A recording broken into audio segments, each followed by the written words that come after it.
Kwingineko, watu 4 wameripotiwa kufariki dunia huku wengine 15 wakipigania maisha yao hospitalini kufuatia mlipuko wa kipindupindu katika maeneo ya tarafa ya Transmara Magharibi katika kaunti ya Narok. Kufuatia mlipuko huo wa ugonjwa, idara ya afya na usafi wa mazingira katika kaunti hiyo imepiga marufuku biashara ya uuzaji wa chakula mitaani katika vituo vyote vya biashara na miji ya kaunti hiyo. Akithibitisha mlipuko huo, mkurugenzi wa afya wa kaunti ya Narok, Daktari Francis Kio, alisema kuwa kwa watu 4 waliofariki, 3 ni watu wazima, mmoja akiwa ni mtoto kutoka wadi za Kilgoris ya Kati, Lolgoria na Shankoi. Daktari huyo ametoa wito kwa wakazi kuhakikisha wananawa mikono mara kwa mara kwa kutumia maji safi, kunywa maji yaliyochemshwa au kutibiwa na kushughulikia chakula kwa usafi ili kudhibiti ugonjwa huu hatari unaoambukizwa kwa urahisi.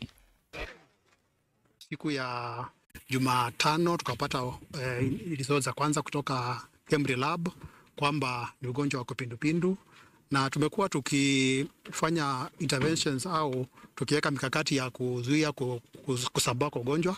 Na tangu siku hiyo hadi wa leo tumeona wagonjwa 35 katika hospitali yetu ya Transmara West Sub-County Hospital, ambayo ndio hospitali kubwa ya pili kubwa zaidi katika kaunti ya Narok. Bahati mbaya kwa wagonjwa 35, 4 wameaga, na tunapeana pole zetu kwa familia ambazo zimekuwa affected. Pili, kuna wale ambao wengi 20 ambao wameonekana wakatibiwa na wakaenda nyumbani, na kwa sasa tuko na wagonjwa 15 ambao pale kwa wodi. Tumetenga wodi special ya kuhudumia wagonjwa pale Transmara West Sub-County Hospital, na kwa sasa tuko na wagonjwa 15 ambapo 14 wako stable, lakini mmoja bado wako kwa hali ambayo si nzuri sana. Lakini they just don't look at it as a disease in Transmara, but the entire county is susceptible to cholera. And what we've been told by our public health officers is you take the initiatives because this is a fecal oral disease. Kwa mara mingi tunawaambia watu ukipata ugonjwa wa cholera ni mafi umekula. Hivyo ndio tunasemanga.